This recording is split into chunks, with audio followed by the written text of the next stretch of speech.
Praise the mighty Jesus. I'm happy to be in the presence of God this morning. I have come to thank God for what He did for me, my family, because He never disappoints. Even when it seems so hard, God made the impossibility to become possible.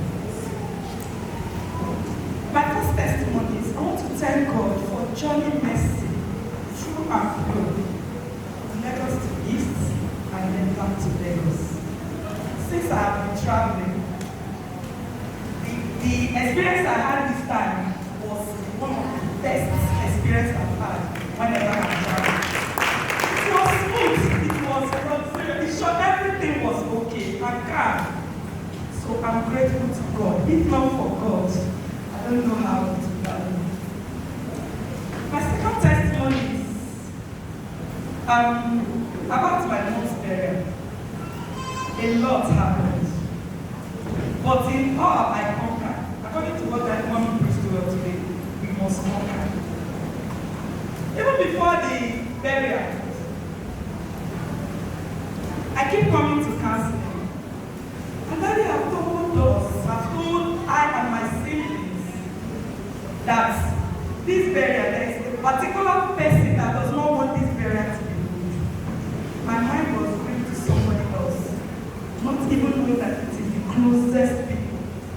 The people I dine with, the people I eat with, the people that shut. But in all, I keep going to glory. At the beginning of the burial, before the burial, it looks as if it's not going to be peaceful. But in everything, just like when that people, he said that at the end of the day, that we will win. Where would I start from? Is it the day of the before the burial? Is it when we were chased out of the compound? When my mommy, her husband compound?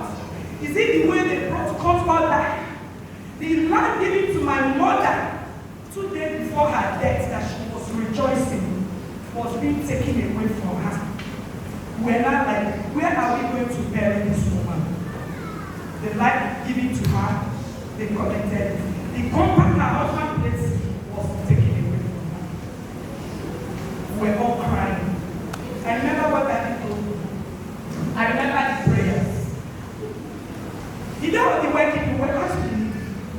But one thing I know about God, if you are a faithful person, my mother is a genuine and faithful servant of God. She served God with all her life. She dedicates everything to God. She dedicates everything, even when the Reverend Father said, this woman, service will start by 8, but she's here 6 o'clock. He was one that fixed the date of her burial. Said, I will be there to bury this woman. She's always at the sanctuary of God to watch. Even sometimes when she's watching, she will fall. People would say that she's drunk. It was when they realized the kind of challenges, sickness she was facing. Man was there. When we're all drinking out, the whole village and everybody came. And was like, what is this? They brought security everywhere. I mean, you can imagine when the Reverend Father came to celebrate Mass for the working people. Securities were also not to guide, but to cause problem. Anybody that says anything, anybody that comes in, they will just shoot. They will just shooting God distracting. In this little world, everybody will get it. But in everything, when the Father did everything, and the end of it, I went inside after the evening service. I didn't even come out. I went inside. I started praying. Everybody was. I locked myself up. I said, God, where are you? All my services to you. Is this what you told me? My mother's corpse can never be used as, I don't know. They cannot cajole her because she served God with all her heart. People were saying, she doesn't take what does not belong to her. I said, no, I saw you also working in there. Madam was working, even if at that, the woman working, the son she gave birth to, they took his life at the earlier stage. And they want to end her generation. People she served with all her life. Even me, people I was dining with. But in everything, I was crying, and the Spirit came to say, why will you be crying? Why don't you go to your God? You forgot to the covenant to have with God. I started praying from 6 o'clock till 12 p.m. I read Psalm 1:2. I said, God, we don't have one, we have no help, we have no other person. The court order, we can't bury her. Is it bush that we're going to bury her? I got it, I said, just give me small space, we'll pay. How much will it cost? Let's just bury her. Just tell us. But in everything, I read Psalm 121 more than 50 times. And in everything, that's on Saturday, God, Monday, the wedding, Friday, early morning, everything looks. Early morning, different kinds of police. Igwe cabinet, all of them came. Even they are taking the back, and Igwe said we should bury. But they went at the back to sort out, to sort the Igwe pride. But because I have a God that is in heaven, that is above all powers, I don't have money, I don't have faith, but I have God. Somebody from nowhere, within themselves fighting, dragging for this particular land that is belongs to my mother, and the place they gave her before her death. They were not at peace, but they used my mother's death, burial, to be at peace. But there's one thing I like about God. There's one thing I like about God. Since I was born, and I am getting old now, there's a particular man that stood. That man. These are two brothers I know as an enemy from the beginning. Even when I was told that this is the people that does not want my mother to be dead, my mind was going straight to that person. But do you know that the death of my mother unites two brothers that they are ready to kill themselves. They fought in different ways to kill themselves. These two people stood. These people are enemies to themselves. But because of my mother's burial, they became best of friends. They were shaking themselves. They were loving themselves. They were together. They stood. They were like, we should take our mother's to their side. Not knowing that person I think is the enemy has ordered another, has gone to the lawyer, to the court. They came with court order. And our own was higher. They came with court order. And God used somebody, the person I never expected, to bring an expert sheet. Meaning that expert sheet is higher than the court order. So whatever we need is what they will grant to us. Even the Igwe himself, his cabinet, they came. When they saw the whole thing, they saw the court order, the police, the DSS. It is the same person for you to know how God works. If you are serving God with all your heart. That same person, that same lawyer that wrote their own court order was the person that wrote us. But let me tell you, he connected here. At the end of the day, he watched everything so that on our own side, there is no problem that they want to use, their fame, their money to take what belongs to us. The man said, he stands on the street. Everybody, when they let go, they said, hey, that there's nothing they can do. Even that particular day, my phone was seized. Sure, if I start telling you what happened, my voice, I started speaking recently. Because I was praying, I was telling God, I don't have money, I don't have people, I don't have fame. But only you do I have, and I know you will do it for me. My dear brothers and sisters, you know, and behold, the moment they declared that, they were like, see, no. They told them, the Igwe cabinet is, came and said, we cannot, this order is more than the Igwe himself. More than the village, it's more than everybody. Even cannot say anything. So we should go on wherever we want to. We should do. And at the end of the day, this whole thing, a woman that was brought around 8 o'clock, they were just manipulations, shouting, shooting a gun. A kind of place. Everyone that came for burial around you, the whole place looked like a burial ground. But they ran away, but they were still hanging around. Of my mother, because she honors every invitation. She goes to every activities in the village. Even when she get there, they said she went with another uniform. They said the uniform. All these things were what the people were testifying.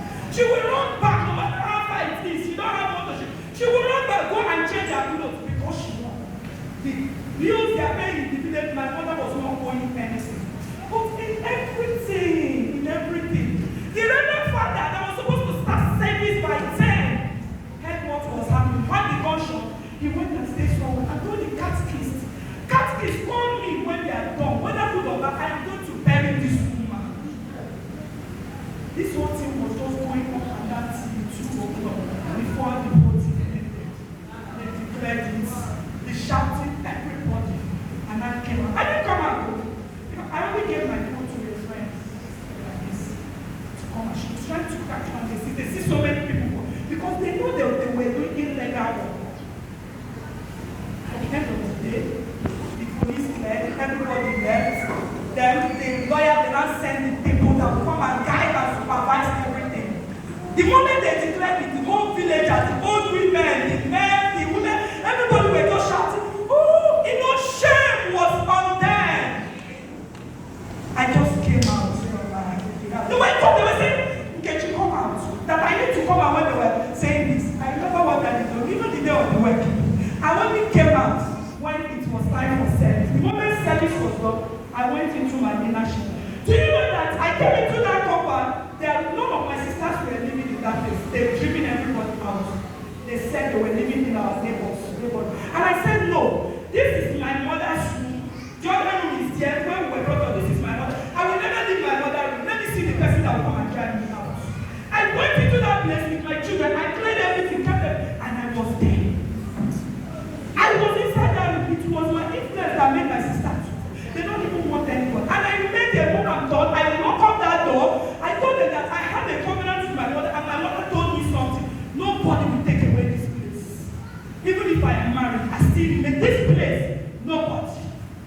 In everything, the whole thing, they declared us, bury this woman, we choose a better place where to bury her. Even when they were looking, I refused to come out. I was in my inner shell. The moment they declared, I came out. And we became, the reverend father came. They buried my mother. It was a peaceful area. Even rain was falling all over the whole place. They were telling us, "How many look at this?" And he said, "I can't believe it." Even as well, the man that they said the whole of the place. They made 25 o'clock when they 4 when they made my mother to rest. We started a burial ceremony. It was peaceful. The place, there's a kind of place you go, you go short and everything. You will see people running away, they don't want to come back. But crowd, the whole place was crowded. And the ceremony, the celebration was okay. In everything, we give God praise. Until you made my mother to rest, do everything till 6:30 before the minister. So I have come here. I'm coming here to appreciate God. Because if not for his prophecy, if not for his guidance, I don't know, me like this, if you want to show me say you can, but thank God for this very altar. This very church made me what I am today. And I still appreciate God for the level he has taken me, for making me, and I still hunger to know him more and to do more of God. Because he has never promised me anything and it does not come to pass. Even if not what I was told, if not what the altar and the revelation I get particularly for myself, I don't know what would have happened. Me, I would use stubbornness to come out. And those gunshots, I don't know what would have, because if you hear gunshots, you will say, I was just calm. Even one of them was feeling guilty. People are worshiping. But in everything, I return all glory to God. My mother is in heaven, rejoicing.